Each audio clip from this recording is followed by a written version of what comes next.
One day I'm going to come in and I'm going to be like, guys, I got some bad news. I was in a car accident, and now I have Russian accents. All videos now going forward are Russian. Oh, it is bad news. Hello, welcome back to another episode of Brain Blaze. This one, the world's weirdest medical mysteries. Thank you, Danny, for writing it. If you're new here, the format of the show is, I've never read this before, we're going to read it together. Danny's probably going to have a lengthy introduction telling personal stories. Let's go! I once discovered, here we go, that there are some small perks in getting diagnosed with a contagious infection. Yes, there are. Everyone leaves you the alone. Big perk, being left alone. Love that. You trying to kill us? I count myself lucky that I've only had to stay in hospital a few times, and weirdly, every one of these visits occurred when I was about 18. I've been to hospital many times. Mostly when I was younger, because definitely mentioned this before. I used to test experimental drugs for money. I once spent 3 weeks in the hospital, which was long, but they paid me a lot of money to take experiment. I don't even remember what experimental drug I was taking. I remember once, the first experimental drug that I ever took, we were in hospital for 2 weeks. There were like 20 of us, and we were on sleeping pills. I slept those 2 weeks away and then got a fat check.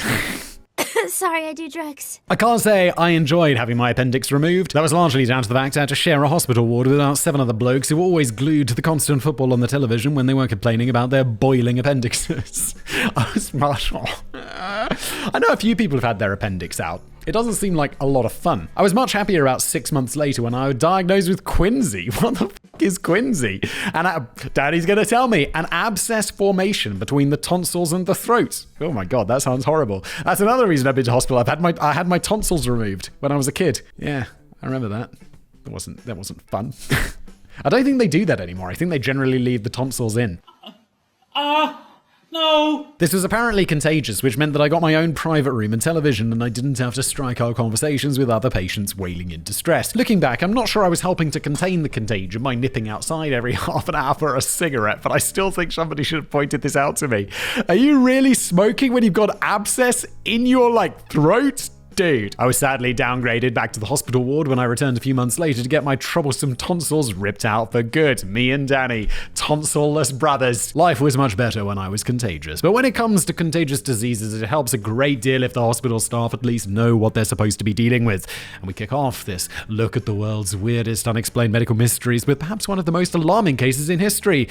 Masks at the ready, and yes, that includes you, Peter. The toxic lady. When 31-year-old Gloria Ramirez was admitted to a Californian hospital in 1991. Nobody could have predicted the effect that this would have on the nurses who were supposed to be treating her. But did Gloria deserve her nickname of the toxic lady? Was there a rational explanation for her seemingly poisonous presence? Or could it all be a sinister cover-up? Get your conspiracy hats on. Gloria had been rushed to the emergency room of Riverside General Hospital whilst suffering the effects of cervical cancer. I don't know why I read that so lighthearted. She had cancer. It was first noted that something was out of the ordinary when a nurse took blood samples from Gloria, which appeared to contain strange manila-coloured crystals. Manila. That's like a cream, right? Like a yellowy cream, like a manila envelope, and had a strange chemical odour. When it became clear that Gloria was responding poorly to treatment, the staff attempted to defibrillate her heart. Jesus Christ. How badly she responded to treatment? Well, she's dead. Bojong!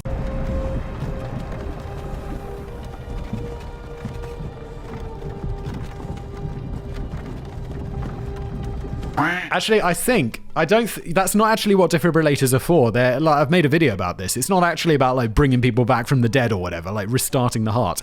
It's about getting the heart synced up. Because a mate of mine, he's not that old. I think he's late 40s. Maybe he's 50, because I think his birthday was recently. And he was like, yeah, I had to go to the hospital to have my, bojong done. And I'm like, what? What? I was in the hospital and you had this done? And he's like, yeah, they just do it if your heart gets out of rhythm. And apparently his heart was out of rhythm or something like that. And they just gave him a big old zap, and now he's fine. I think he still has to have some surgery or something, but he's mostly fine, which was quite intense. And he was saying yeah, you're in the hospital and you're waiting for this to be done. And you're in a ward and they're doing it to the dude next to you. And you're like, oh my God, that's going to be me in a second. I remember when I broke my collarbone and I had to have a bar put in there. And I remember like waiting in, like, in the ward. It was just me and another dude in this room. And he goes off, and then he comes back like an hour later, and he's like, oh, and there's blood, and he's got this giant bandage, and he's clearly f***ed up. And then they're like, okay, Mr. Whistler, off we go. And I'm like, oh my God, why did you have to show me the dude after the thing? He's got the same thing as me. Wait. And they're like, do you want a Valium? Yes, I want a Valium. You having a laugh? The staff attempted to defibrillate her heart, and this was when they noticed that her body was, oh my God. That tangent was so long that my teleprompter turned into dim mode. Her body was covered in an oily sheen, and she was giving off a foul fruity and garlic odor. Ah yes, the smell of cancer. Fruit and garlic. And things got worse from there. Gloria sadly died. Oh my God. Danny, why does it have to end like this? I expected you to be like, well, they thought it was cancer, but it turns out she'd just been eating too much garlic and she was fine. She died from kidney failure shortly afterwards, but the effects of her brief hospital visit were to rumble on for quite some time. From the 37 medical staff who came into close contact with the patient during both life and death, 23 of them were suddenly overcome with sickness, suffering from muscle spasms, vomiting, bouts of fainting, and shortness of breath. This sounds like it could definitely be psychosomatic. It's not like they suffered from cancer, which is decidedly not psychosomatic, but like shortness of breath and stuff, you can think that you've got that even if you don't. Breathe air. You don't need a vape. 5 of these staff members were hospitalized for up to 10 days, whilst a medical resident by the name of Julie Gorzinski spent 2 weeks in intensive care. An internal emergency was immediately declared, and many of the other emergency room patients were evacuated to the parking lot for further treatment. Maybe my own hospital experiences weren't so bad after all. You know that if you're in a hospital and they're like, okay, everybody else, it's like, where are we going? Another, no, parking lots. You know there's something bad going down. You're like, oh, oh no, it's SARS, isn't it? It's Ebola. Ah! Why are we in the parking lot? For fuck's sake. Is that guy having an operation? But what exactly has made Gloria Ramirez so toxic? Hazmat team was called in, but found no trace of any hazardous material on site. The initial conclusion drawn by the California Department of Health and Human Services was that this was a simple case of mass hysteria, like I thought, based largely on the fact that nearly all of the victims were hysterical female nurses. And as we well know, Peter, though of course it's more likely to happen to women, because they're weaker. God, obviously. She's fainted. The experienced medical resident Julie Gorzinski wasn't exactly impressed by this conclusion, though. Of course she wouldn't be. She's a weak woman. She just doesn't like being told the truth, pointing out that she had experienced genuine serious illness during her 2-week stay in intensive care. She went on to file a $6 million, what the f*** you up to, look, Julie, lawsuit against the hospital. Although this was later dropped. Good, what are you doing? Don't do that. I was joking about the weak woman thing, but that is some, don't do that. You're suing a hospital for saying that you might have had a psychosomatic illness, which you know is a thing because you're a nurse, and you know it can appear real. It can even put you in intensive care. Why are you suing a hospital for $6 million? Where's that money coming from? The hospital. Like, if you're suing a business, fine. But it's a hospital. The Lawrence Livermore National Laboratory later came up with what they felt was a more credible theory. After large amounts of the compound dimethyl sulfone were discovered in Gloria's autopsy samples, they speculated that she may have been using DMSO gel, more commonly used as a powerful degreaser, a drastic home remedy to alleviate the intense pain. Just generally, just piece of advice for the dear audience. If there's any situation in your life where you're like, oh yeah, I wonder if I could use industrial degreaser to help with this medical, the answer is no! Talk to a doctor or ChatGPT. It's not going to tell you to use degreaser. I mean, your doctor or ChatGPT. And if your doctor does, just believe ChatGPT. No, believe your doctor, obviously. DMSO gel contains dimethyl sulfoxide, which may have transformed into dimethyl sulfone when Gloria was administered oxygen. And this, in turn, may have been converted into the highly poisonous dimethyl, my God, with all these names, dimethyl sulfate when Gloria received the electric shocks from the defibrillation. That is a crazy story, and I love it. It still doesn't mean you should be filing a $6 million lawsuit. But this is fascinating.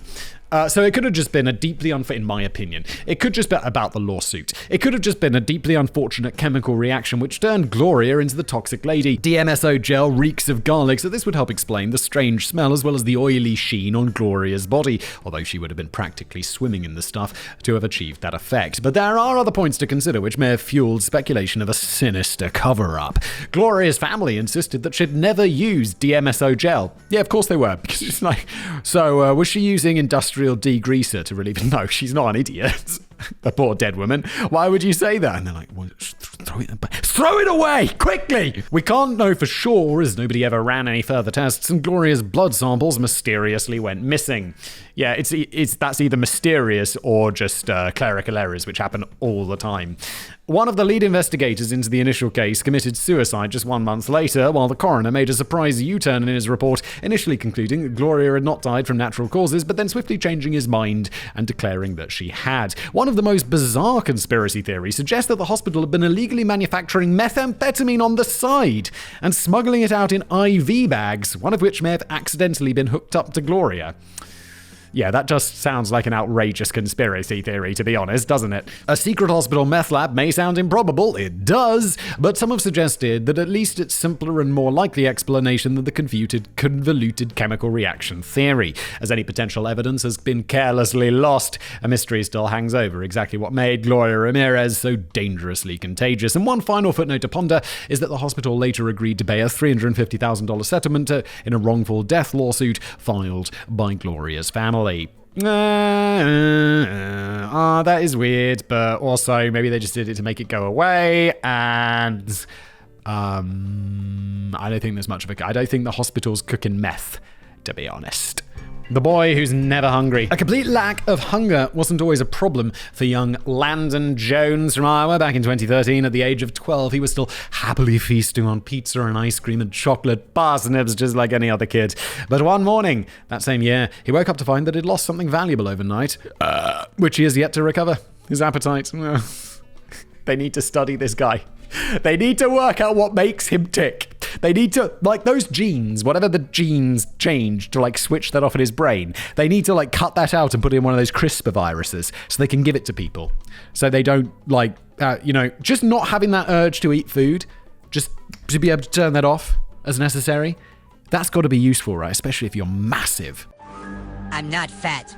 I'm big boned. Landon's weight began to rapidly decrease. He missed dozens of days of school and had to give up most of his hobbies because he felt weak and dizzy after the slightest physical exertion. And despite a long spell of tests and procedures and brain scans and medical and psychiatric evaluations, the doctors are still largely stumped by what caused Landon's appetite to disappear overnight. They believe he may well be the only person in the world to suffer from this condition. Landon's parents and teachers had to work extra hard in getting the boy to eat or drink anything at all, often chanting the mantra, "Take a bite at him," at irregular intervals throughout the day to remind him to snack or drink.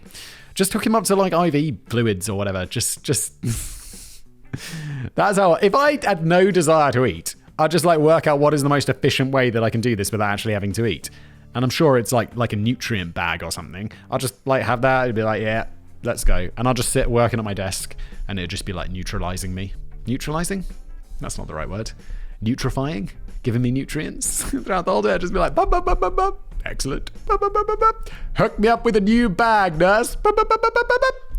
Landon's dad even gave up work for a while to attend to his son. I did briefly wonder if all of this was a bit over the top. When I was a kid, I often viewed meal times as a tedious event that just got in the way of play times. I'm not sure I would have eaten regularly and sensibly had there not been a parent or teacher demanding that I stop playing piggy in the middle and attend the dinner table. Surely a simple daily routine of scheduled compulsory meal times would have been a preferable option to Landon's dad quitting his job. But apparently it's not as easy as that, as Landon simply wouldn't eat or drink at all unless somebody was standing over him and encouraging him to take a bite. Although Landon was fairly healthy before he lost his appetite, he did suffer from absent seizures a few years earlier, in which he'd mentally drift away for a few minutes before snapping back out of it. And very shortly before his appetite disappeared, he was treated for a bacterial lung infection, a side effect of which is temporary lack of hunger. Although this infection was successfully treated with antibiotics, the lack of hunger was later destined to develop into something far from temporary. The jury's still out on whether this or the medication from the absent seizures may have played a part. The experts think it's More likely that Landon may be suffering from a dysfunctional hypothalamus, the pea-sized area of the brain which controls, among other things, hunger and thirst. Well, that makes a ton of sense, doesn't it? It's like, what's wrong with him? Well, the part of his brain that makes him hungry isn't working. No shit, doc. But this is yet to be confirmed, and an official diagnosis remains elusive. It's not clear what happened to Landon later in life, and he should hopefully be in his early 20s by now. Yeah, these are the things. It's like this medical thing, and it's like no one follows up, and no one, like, it just falls out of the news, and it's like, okay. Landon, get in the comments. Where are you, Landon? Are you hungry yet, Landon? I said I'm not hungry! Where is it now, huh? Where is it now? The latest report I could dig up was from 2014, in which a teenage Landon was preparing to have a gastronomy tube fitted to provide direct nourishment through his stomach and avoid any further dramatic weight loss. The medical experts continue to slowly chew over the problem. The girl who never grew up. This photograph depicts the Greenberg family from Baltimore, Maryland, who are made up of a mother, father, and 3 daughters, 2 of whom are teenagers, whilst the other is a toddler being held in her mother's arms. But there is an unusual point to make about this charming family portrait. The toddler is actually the 3rd oldest person in the photograph. What? Okay. Brooke Greenberg was old enough to drive, vote, skydive, and file a frivolous lawsuit, but even as she technically entered adulthood, she looked no older than 3 years old, weighed about 16 pounds, and had the mental capacity of a toddler. It would seem that very early on in her troubled life, Brooke Greenberg somehow simply stopped aging. Holy shit. What? Brooke's health had been troubled by complications since birth. She was born a month prematurely. Brooke required immediate treatment for an anterior hip dislocation. During the first 5 years of her life, she spent a lot of time in various hospitals, suffering from a crushingly long list of worrying health problems, including no less than 7 perforated stomach ulcers, a brain seizure, and a stroke. That's a lot. When a 5-year-old Brooke slipped into a 2-week coma following a brain tumor, her parents were told to prepare for the worst, but then Brooke made what was deemed a miraculous recovery as she awoke from the coma, and then doctors discovered that the brain tumor had completely disappeared. Has she been made immortal? Did God come down and we're like, oh, or Jesus or whoever it is? Who's the one who does the miracles? Is Jesus? And he's like, you are now healed and you shall live forever. The unfortunate thing is you're still a child. Jesus is the bread. Brooke quite simply stopped growing up and was destined to remain frozen in the body of an infant for the rest of her life. Brooke's hair and nails were the only parts of her body that continued to grow. She still had her baby teeth in adult life, and she would never learn how to speak or walk or feed herself, although she could recognize her family and express happiness and excitement. The doctors were completely baffled by this condition, which was originally given the name Syndrome X. There were no clues to be found in Brooke's genes or family history, and her younger sisters grew up in the traditional way, quickly overtaking Brooke's development to effectively become her older sisters. Dr. Richard Walker from the University of Florida Medical School has since devoted his life to cracking the code of Syndrome X, which he rebranded Neotechnic Complex Syndrome in 2017. Honestly, Doc, Syndrome X was a lot more catchy, wasn't it? He has since found 7 other female patients who suffer from the same condition, but there is still much work to be done. All we really know is that so far, some kind of gene mutation appears to be stopping the body from developing as a coordinated unit, throwing the independent parts out of synchronization. Now, I know what some of you must be thinking. Is she immortal? She's not immortal. Then it would be a huge news story, right? Haven't we spent centuries trying to halt the aging process? Couldn't this be the seed of a miraculous new discovery rather than a troubling health condition? Come on, Danny. Tell me this is how I'm going to become an immortal man. Let's go. Freeze me now. I'm already too old, Danny. Well, it might have worked better if the aging process was frozen after you'd hit the age of, say, 16. No, wait, I think I was still dangly and awkward at 16. Maybe we should go for 25. But it's not so much fun when you stop growing far too early. Although Brooke led a happy and loved life, sadly, she died at the age of 20 from bronchomalacia, as the cartilage in the walls of her bronchial tube was far too weak. Danny, you set me up for this. It was like, blah, blah, blah, blah, blah. She's immortal. Blah, blah, blah, blah, blah. Now she's died. I don't like it. However, it's possible that Brooke's unusual life may still leave behind an incredible legacy. After her death, Brooke's parents agreed to allow medical researchers to sequence Brooke's genes in a bid to learn more about human aging and longevity of life. Excellent. Yeah, cool. These studies are already helping research into other conditions such as cancer, heart disease, and Alzheimer's. As Dr. Richard Walker himself notes, that's a pretty amazing gift to be able to give to humanity. Yes, it is, and thank you. That's really cool. It's a shame the immortality thing didn't work out, though. That would have been a better medical discovery, if I'm honest. That would have been dope. Foreign accent syndrome. Finally, this unsolved Good. This one, no one dies. It's just foreign accent. Let's go. I just need some levity. Finally, this unsolved medical mystery is one of the most bewildering of all. Often triggered by a knock on the head, a person suffering from foreign accent syndrome will suddenly find that they've randomly started speaking in an accent native to a country which they may never even have visited. So you might have spent all of your life speaking broad Yorkshire accents, but then one day you wake up and find you've gone all South African. Oh no. Okay, we could have gone with Russian, Danny. That's what I was going for. South African. Brew, you gone all South African and there's nothing that you can do about it. Brew. That's a terrible South African accent. Let's go. South African. How does it go so hard? And I always want to go like Australian or something. Jack will be the rudest bad boy, streetwise professor in Joburg. Yes. There have just been over 100 documented cases of foreign accent syndrome, and it might sound vaguely comical until you start to think of all of the potential consequences. Let's say that you've usually done a Boston accent and a Jamaican guy starts to work in your office. The next day, I'm just sounding vaguely racist. I'm not going to do Jamaican. Don't even go there. The next day, you bang your head and suddenly you start talking in a heavy Jamaican accent. Everyone is going to assume that you're just taking the piss. That might... It'd be so uncomfortable. I can't stop. This might sound a bit extreme, but the condition is known to have caused similar problems. One of the earliest documented cases involved a Norwegian woman by the name of Astrid. During the grip of the Second World War, Astrid was struck in the head by shrapnel from a German air raid. This caused her to suddenly start speaking in a German accent, which was naturally a bit of a problem for a Norwegian woman at the time, as the enemy Germans were occupying their country. The problem got so bad that Astrid's neighbours stopped talking to her, and she was regularly refused service at the local shops. I am not a German woman! I am Norwegian! A more recent case from 2008 involved an American woman called Abby Fender, who usually spoke with a Texas twang, but then awoke from a herniated disc surgery that she now spoke in a Russian accent. Can you imagine waking up and being like, hello, I'm glad operation is finished. What the f*** is going on? Why I speak like this? One day I'm going to come in and I'm going to be like, guys, I got some bad news. I was in a car accident and now I have Russian accents. All videos now going forward are Russian. Oh, it is bad news. Сука, блядь. No more saying cuss words. It is not good. Abby was to discover that strangers treated her like an outsider now that she sounded Russian, and that included the police, who once advised Abby that we don't drive like that over here. You may be able to wherever you're from. Casual racism. The condition was originally known as dysprosody before the term foreign accent syndrome was first coined in 1982, because apparently in 1982 they realized people like to be able to pronounce things.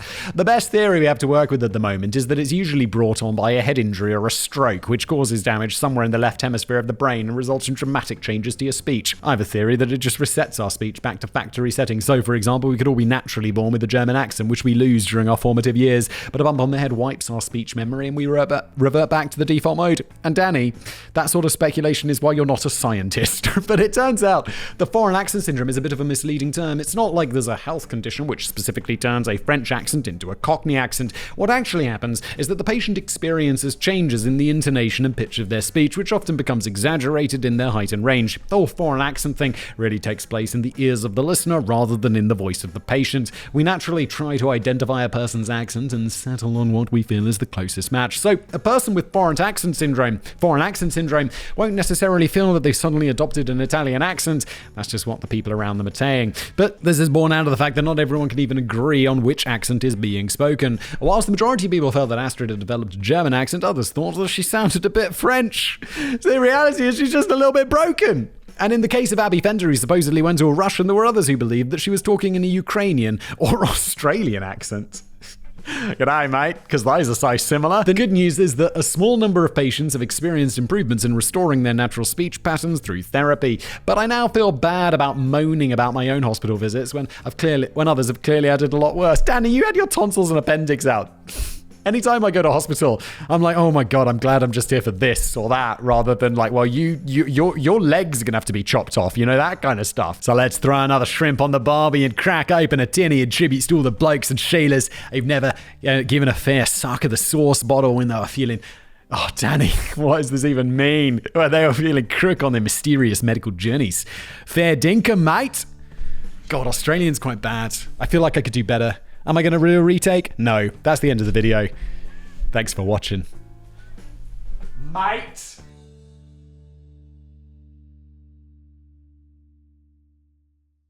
Of course it's more likely to happen to women, because they're weaker. God, obviously. She's fainted.